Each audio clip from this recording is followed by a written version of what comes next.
Okay, Professor Juan Limoco, how many time does Professor Giovanni have? It is about 50 minutes, isn't it? Yes. Okay, thank you. Okay, you're welcome.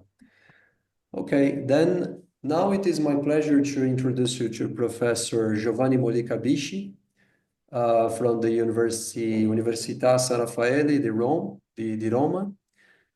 Professor Giovanni Molica Bisci is a great expert in partial differential equation, especially in elliptic equation, nonlinear analysis, variational methods, which more than 170 papers published in this area.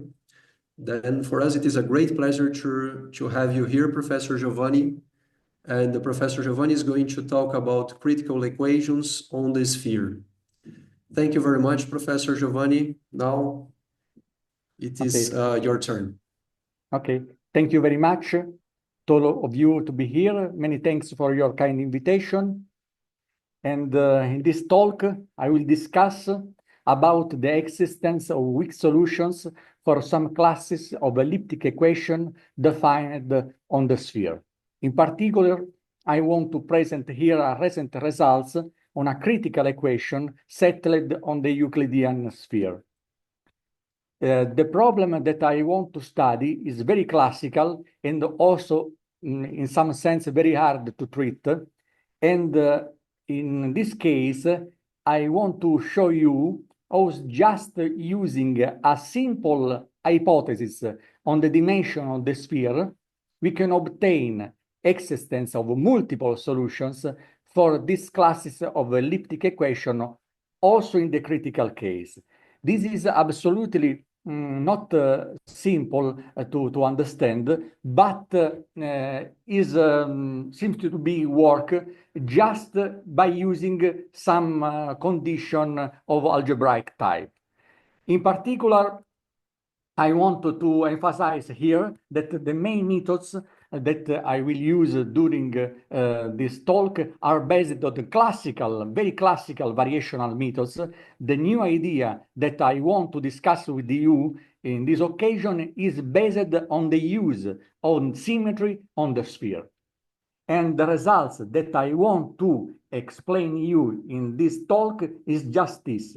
If you assume that the dimension d of the sphere SD, just the Euclidean sphere in the Euclidean space, if the dimension d is greater or equal than 5, you can prove the existence of some numbers, a precise number of sequences of solutions for the critical equation on the sphere without any additional assumption.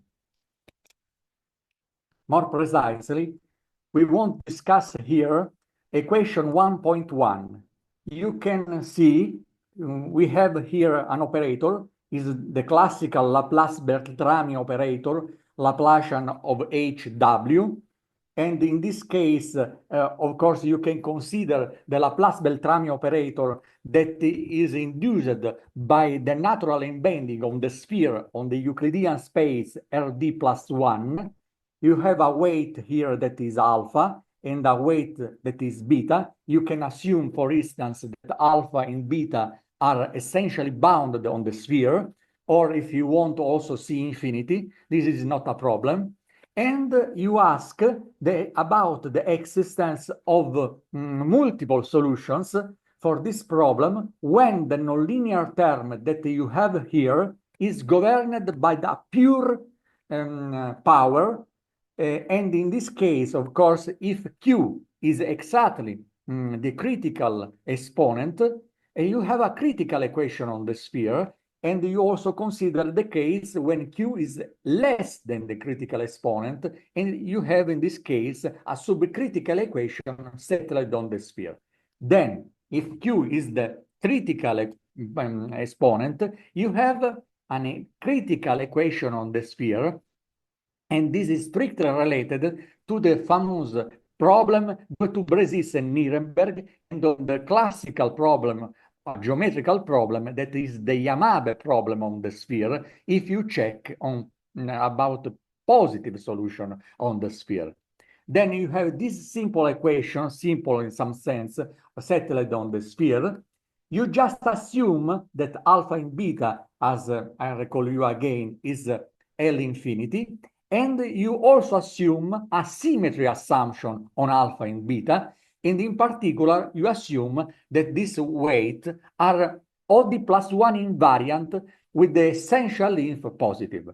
Then you have essentially bounded functions that are symmetric and essentially positive on the sphere. And lambda here is a positive parameter.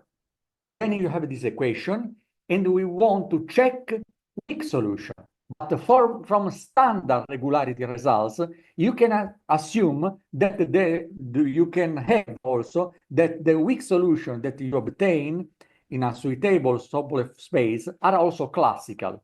Then, in this case, we just speak about solutions without mentioning that are classical or weak.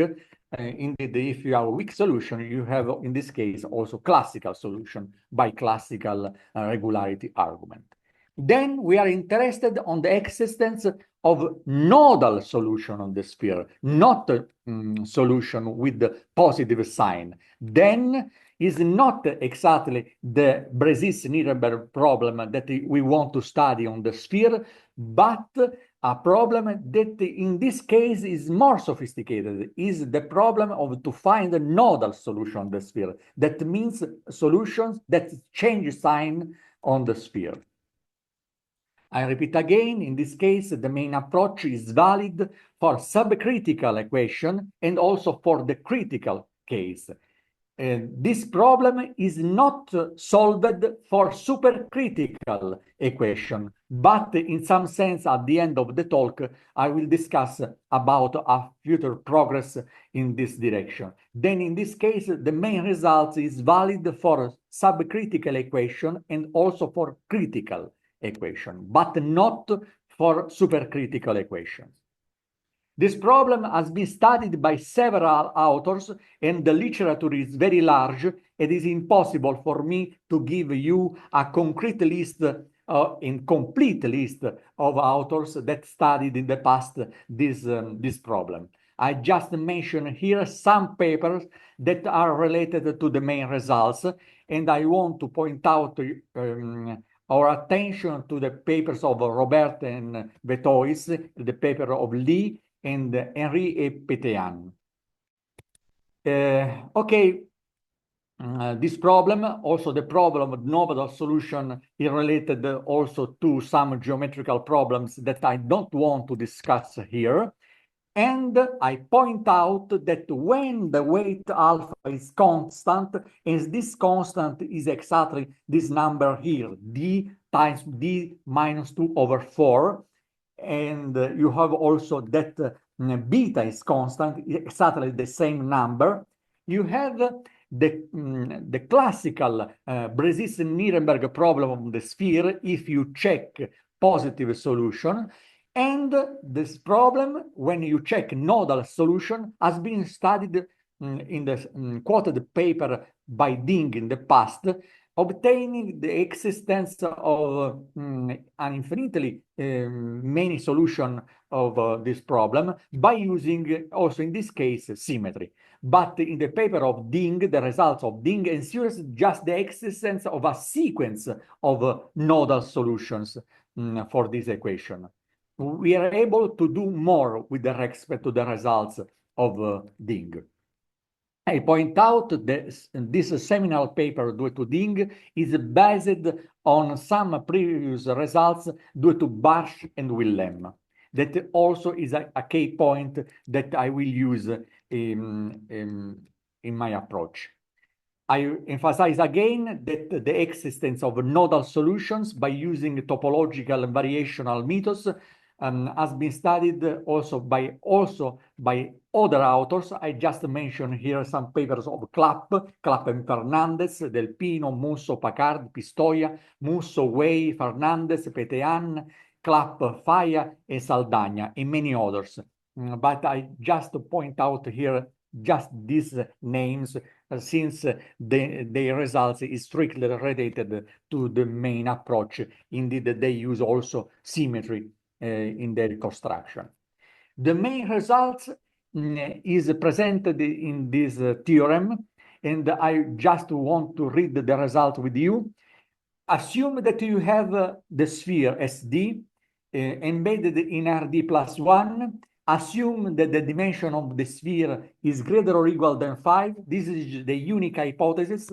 Assume that alpha and beta is essentially bounded with that are also positive and OD plus 1 invariant.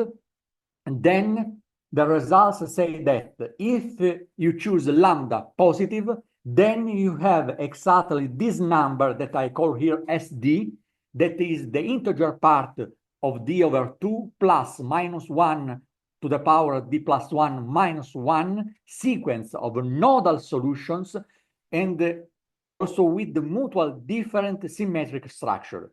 In the paper, I describe the geometry of the solutions in every sequence that I obtain. If you take d goes to plus infinity, number SD goes to d over 2. Then if d is sufficiently large, you have at least d over 2 sequences of nodal solutions with mutually different symmetric structures. This is the results.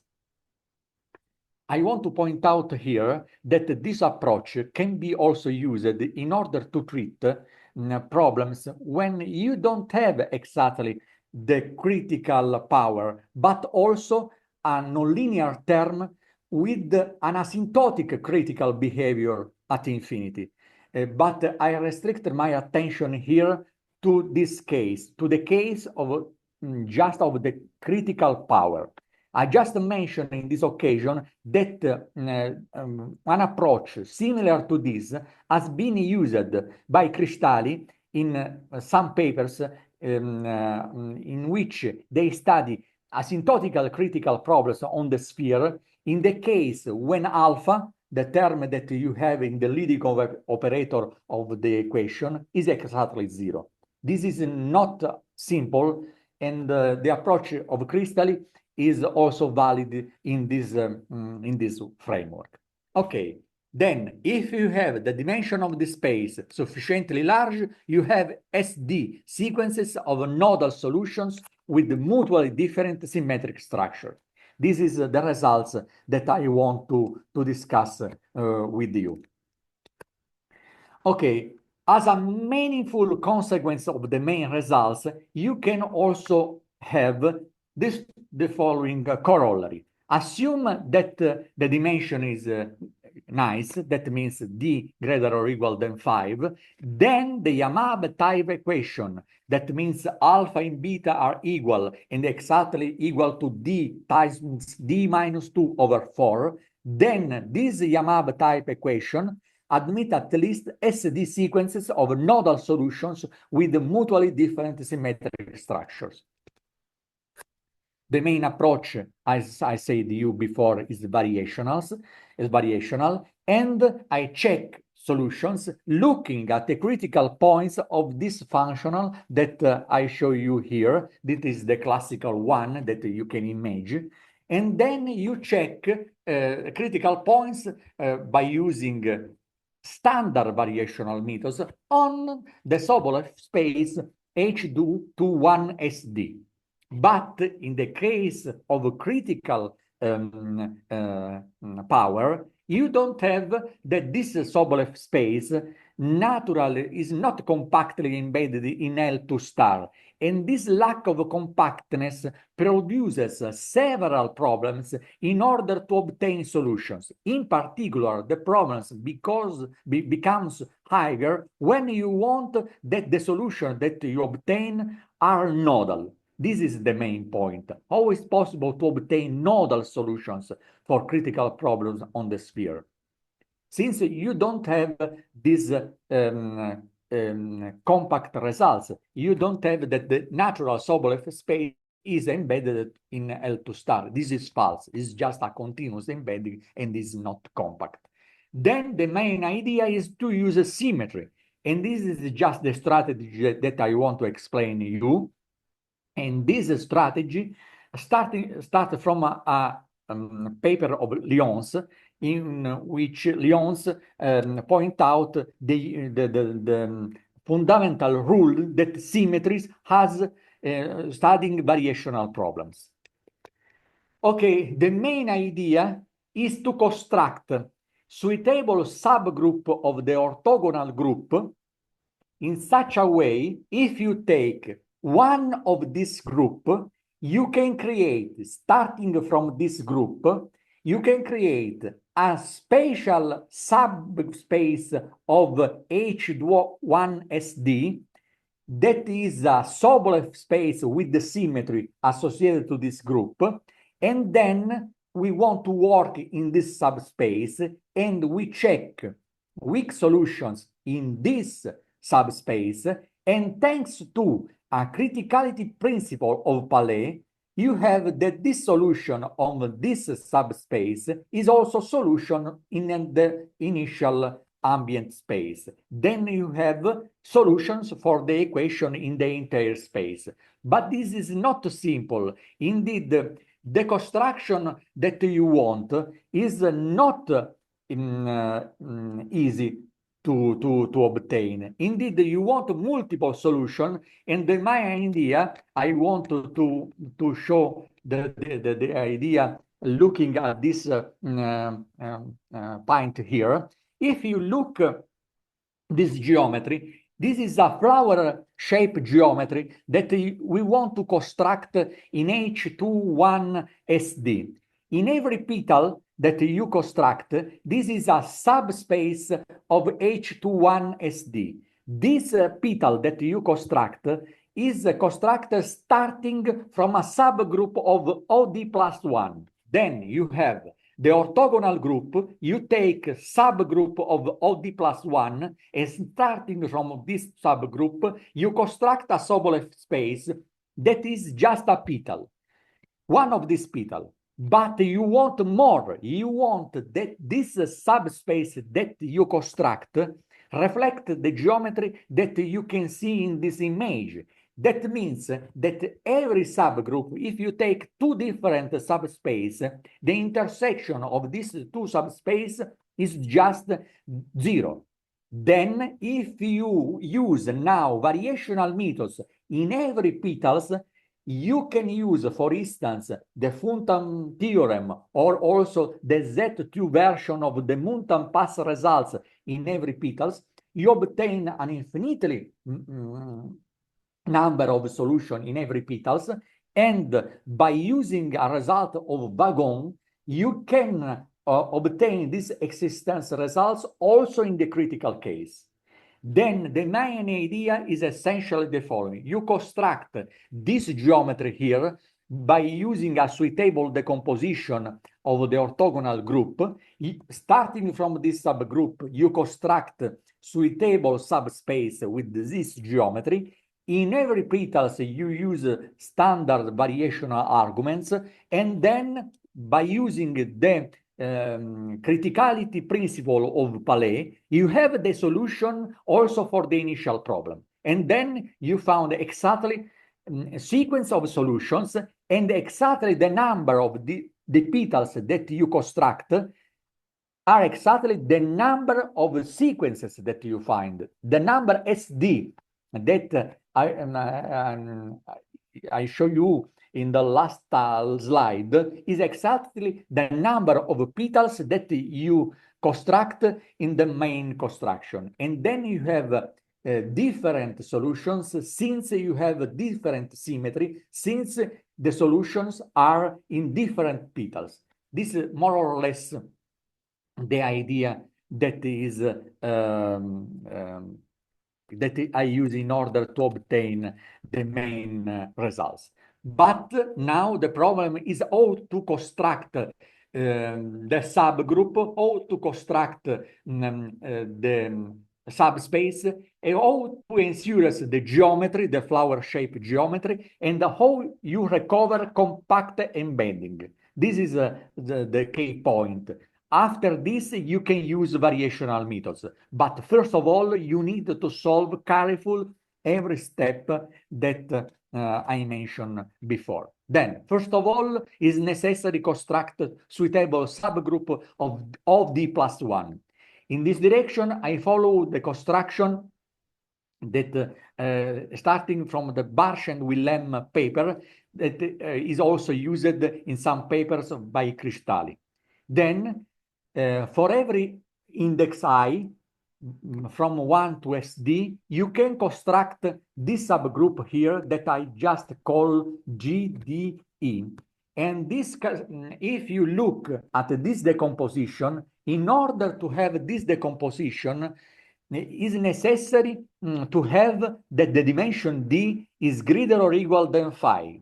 Then the unique point where you use the assumption that the dimension D is greater or equal than 5 is just to construct the subgroup GDI in the orthogonal group of D plus 1.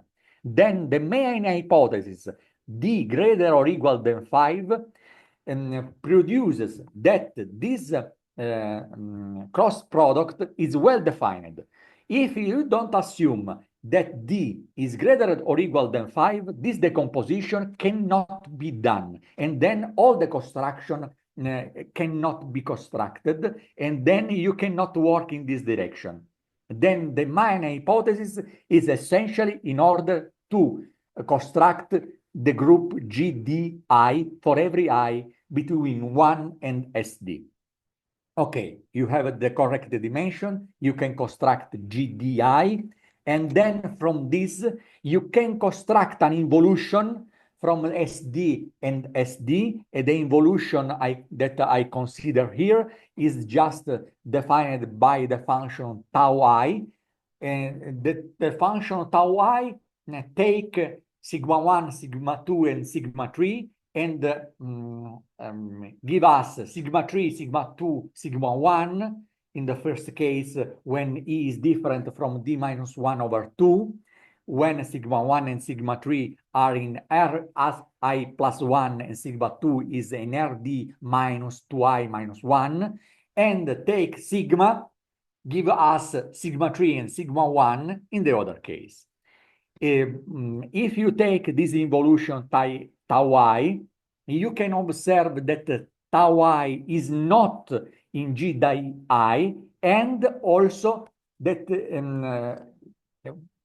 tau I, G di, tau I minus 1 is exactly G di, and the composition tau I with the tau I is just the identity.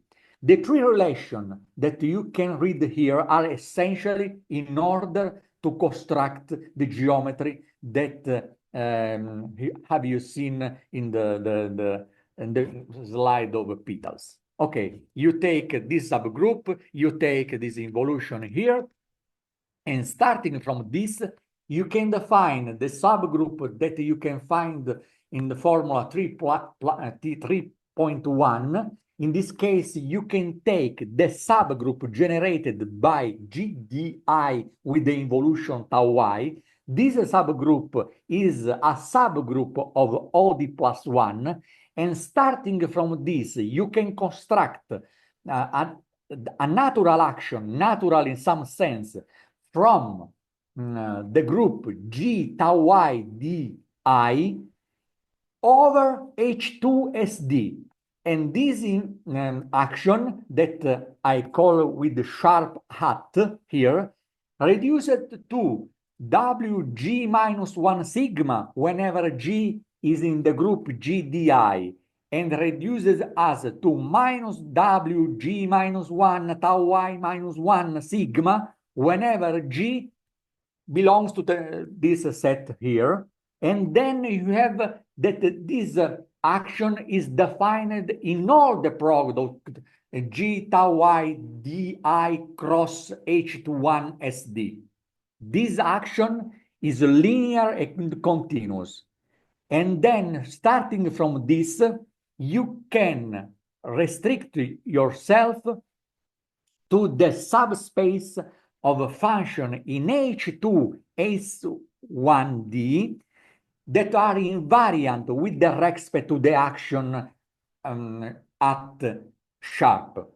In this case, you can look to this space and starting from famous results of Palais, you obtain that this subspace is infinite dimensional. This is not simple, but you can prove that this subspace is of infinite dimension. This is a result. This is essentially to the partition of the unity of results of Palais that I not want to describe here in concrete. Okay, but we don't want to work exactly in this subspace AI here, but I want to also introduce this subspace here, where the action that you define is given in formula 3.3. Then you have groups. Starting from groups, you can act with this group in the Sobolev space H21SD, and you can consider fixed points that are invariant with the respect to the action that you define. Okay, starting from this, in some sense, you want to construct the geometry, the flower shape geometry. But in order to do this, is essential to invoke, to have these nice results due to the Hebei-Bougon that I want to discuss with you briefly here. If G is a closed topological subgroup of the isometry group that I call here isom HSD, and you take the action of G over H21SD, if you have the dimension D greater or equal than 3, you can consider the space of a function in H21SD that are invariant with the respect to the action that you defined before, and you can define the minimal dimension of the orbit in SD that I just recall here by the number dg, where the orbit of a point on the sphere is given by the set G sigma, where the set G sigma is just given by the set G sigma for every small g in the group G, when G sigma denotes the natural multiplicative action of G over the sphere SD. In this case, with this machinery here, you have that the space HSDG, that is a Sobolev space with the symmetry, with a nice symmetry, is embedded in LQ. And this embedding is compact for every Q between 1 and QG, where QG is exactly this number here, 2 times D minus DG over D minus DG minus 2, if D is greater to 2 plus DG, or is plus infinity in the case when D is less or equal to plus DG. In particular, if D is greater to 2 plus DG, the space HGSD is continuously embedded in the Lebesgue space LQGSD. Okay, but the crucial point here is that the embedding HSDG in LQ is compact for every Q between 1 and QG. Okay, by using these results of Hebei and Bougon, you can prove this proposition that give us the correct geometry that you want in order to use variational methods, the methods that I want to explain in concrete later. Okay, you take the sphere SD, assume that the dimension D is greater or equal than 5. That means you can construct the petals in some sense, And then you have that the Hilbert-Sobolev space HGDISD is compactly embedded in LQ for every Q between 1 and 2 star D minus 1, where 2 star D minus 1 is just the critical Sobolev exponent given by 2 times D minus 1 over D minus 3. I just to point out here that 2 star D minus 1 is greater, strictly greater to 2 star D, to the Sobolev critical exponent. And that means that you can recover by using symmetry, compact embedding, also in the case that you consider when you have the critical, the classical critical exponent.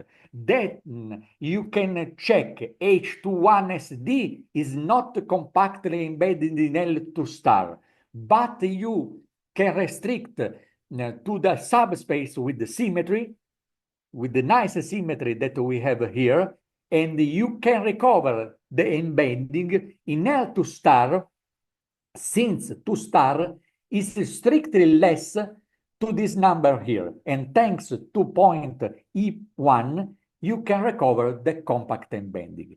And then also, I just read here, the condition E3 give us the correct geometry. That means if you take a petal and you take another petal, two different petals, and you take the intersection, you just obtain 0.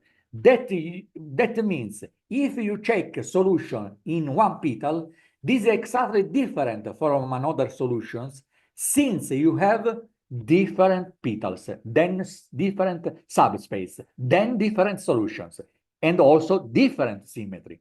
I also point out that the main construction ensures the following fact, that in every petals, the construction that I give you here, if you look to equation 3.2, this forces the fact that every solution that is in the petal changes sign. Then if you check function in a petals, you have the function that belongs in a petal for sure need to be changing sign. Otherwise, it's constant, and this means that is exactly 0.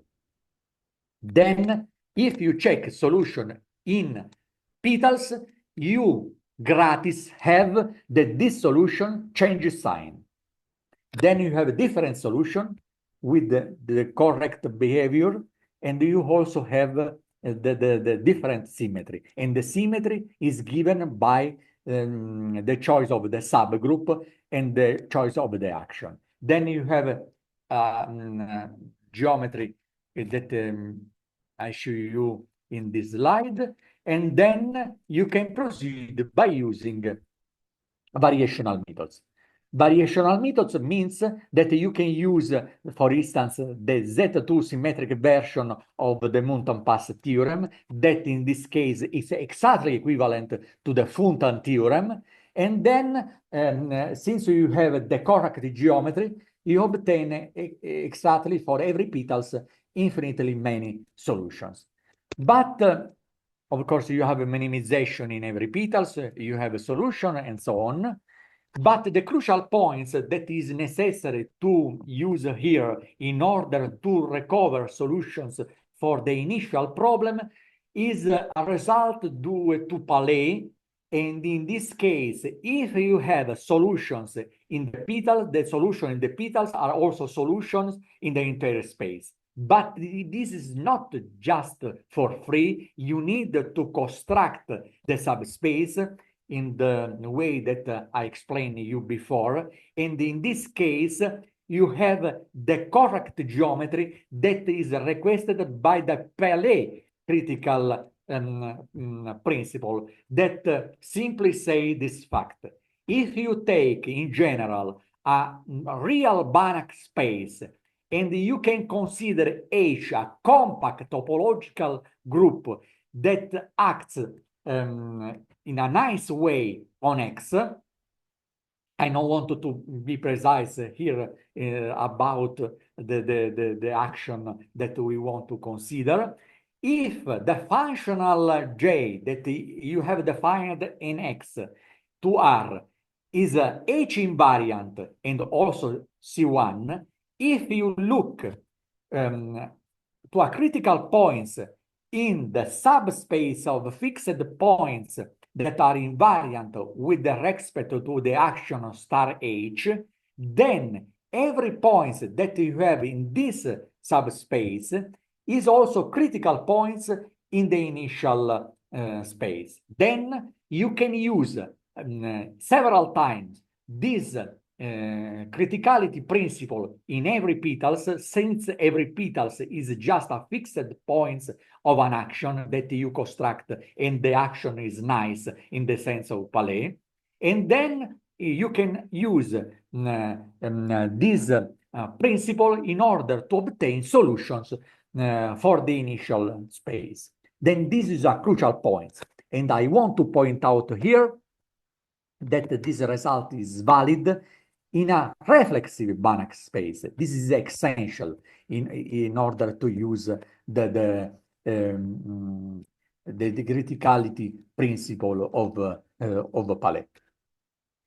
Okay, by using the main strategy, you can also recover solutions for critical equation on the sphere. Why this? Since if you take this equation here on the sphere, you can assume, for instance, alpha constants and beta essentially bounded and positive. You can reduce this equation. You can consider this equation, and this equation is particularly nice since looking to the existence of a solution, in this case on the sphere, you can obtain solutions for the Emder-Fowler equation that you can see in the last equation of the slide, settled in the entire space Rd plus 1 minus 0. That means, look at the existence of a solution for Emder-Fowler equation settled on the sphere without a point. Then you can find solutions for this equation looking at solution on the sphere, exactly looking at the solution of this equation on the sphere. But in this case, you can use, in order to have a solution on the sphere, the main approach. Then you obtain infinitely many solutions on the sphere, and you obtain, consequently, infinitely many solutions for the parameters of the Emder-Fowler equation on the entire space Rd plus 1 minus a point. These results can be obtained by using a stereographic projection methods introduced in the literature by Vasquez and Veron, and used also by Kotziolis and Liapulov in some paper before. And the idea is just the following.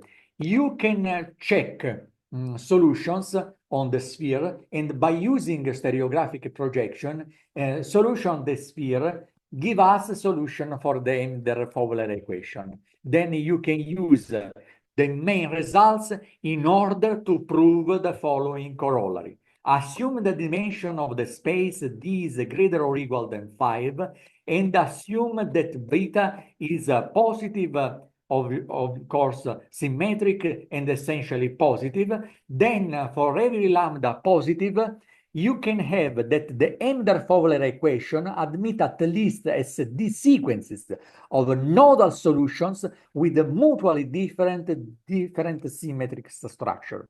Then the main result give us the existence of SD sequence for Emder-Fowler equation of the settled on the entire space. And this is, of course, thanks to the projection methods introduced by Veron, Bidot and Veron. I want to point out here that the main result is a special case of a general results obtained recently by Fernandez in general context of foliation on Riemannian manifolds, but in this case, the result is theoretical and the exact number of different solutions with different symmetry is not well done. And also in this case, the construction is completely different. And in the case of the sphere, you obtain more information with respect to the general results of Fernandez that works in general on foliated Riemannian manifolds. Okay, this is just a slide when you consider the projection methods that, of course, this is a general model that you have also teaching calculus too. Okay, I want to point out here again that the main results is also valid for more general equations. For instance, you can consider instead of the classical Laplace-Beltrami operator defined on the sphere, a generalization of this. For instance, you can take the divergence operator of A times gradient of W, assuming in this case that A, B, and beta are C infinity on the sphere, and also are OD plus 1 invariant, and assuming that this operator is coercive. This is exactly in the spirit of Clapp and Fernandez. Indeed, Clapp and Fernandez recently studied the existence of solutions for this problem, but in this case, we're able to describe the existence of a precise number of different sequence of solutions with the different symmetry. Okay, just a few words about some generalization that you can produce along this direction. For instance, you can consider a more general operator of a polyharmonic operator defined on the sphere of this form here. And in this case, you can obtain the existence of exactly Sn number of solutions, provided that this dimension is sufficiently large. I want to point out here that there is a recent and very nice results due to Marzankovich, in which this number has been improved. Indeed, the number of different sequence of solutions that you can obtain for polyharmonic equation on the sphere is strictly related to the classical, famous, and celebrated function of Hardy-Littwood, Ramanujan Hardy-Littwood partition of the unity. That means exactly this fact. If you take the dimension n sufficiently large and you are able to compute the partition number of n, you obtain, if n is sufficiently large, exactly the Hardy number of partition of the dimension as a number of sequence of solution for the problem of a polyharmonic equation on the sphere. And this is as just point out in a paper that I wrote in collaboration with Patrizia Pucci. I just mentioned that similar problems can be studied in the literature also in different geometrical setting. For instance, on strip-like domains of the Euclidean space, or more generally on the Heisenberg group. But this is completely another story that I not want to mention here. I just want to recall, for the sake of completeness, that a similar results that I show you here has been obtained for non-local operator in the Heisenberg setting by two cristalli, by using a decomposition of the unitary group UD plus 1, not of the orthogonal group that I used here.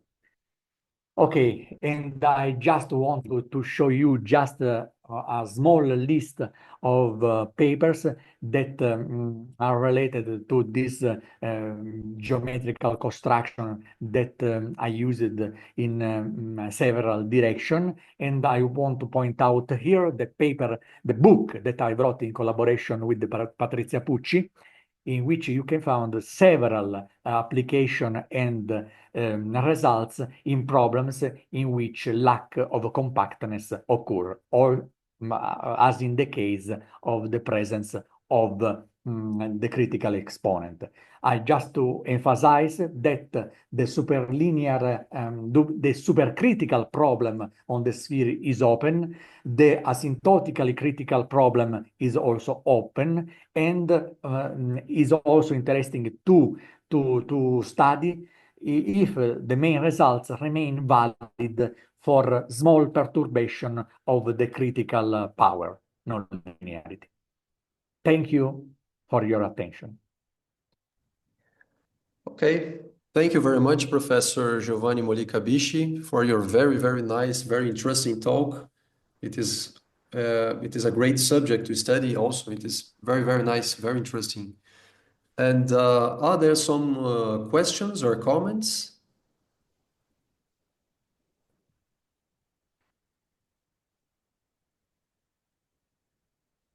Maybe you can use the chat to make some question for Professor Giovanni Molica Bisci.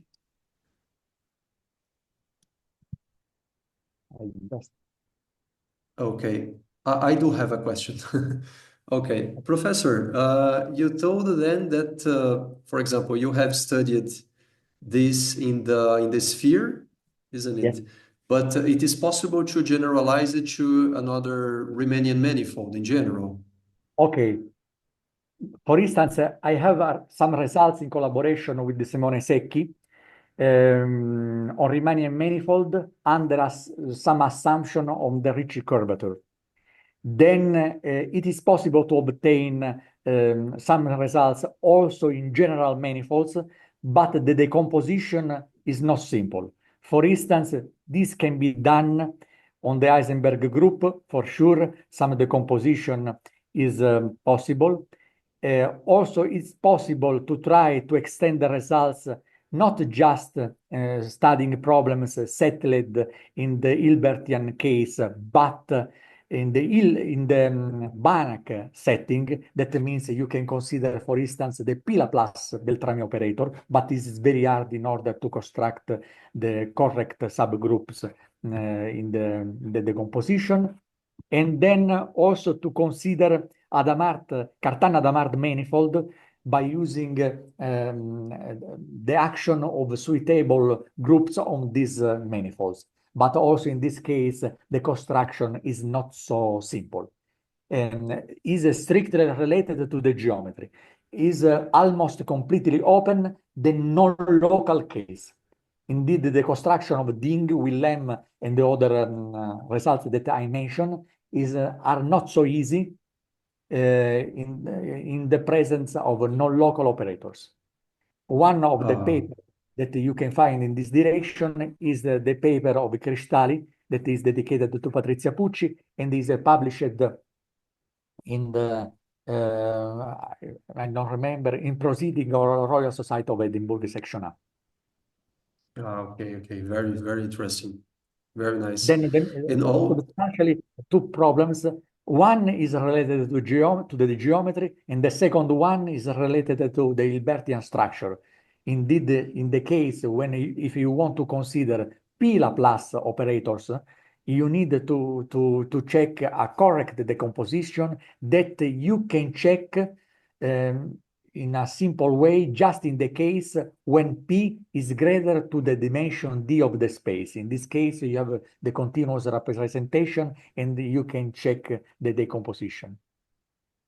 Okay, very interesting. Okay, then it is not so, for example, if we take the very same problem that we are used to deal with in the RN, when we compare the same kind of problem, for example, for instance, in RN, there is a paper of O'Regan, Cristalli, Morosano, which they used the orthogonal group and the decomposition. The paper is published, if I remember well, in I don't remember well, but in discrete continuous dynamical system, Serie S. It's a special issue. Okay, very nice, very interesting. Yes, and I also have one paper in advances in calculus of variations that is about multiplicity results on with a subcritical problem in the entire space. Okay, okay, very interesting. Okay, any other questions or comments? Okay, then let's thank the speaker Thank you virtually. for your kind invitation. Thank you very much, Professor Giovanni, for a very, very nice talk, and also Professor Vincenzo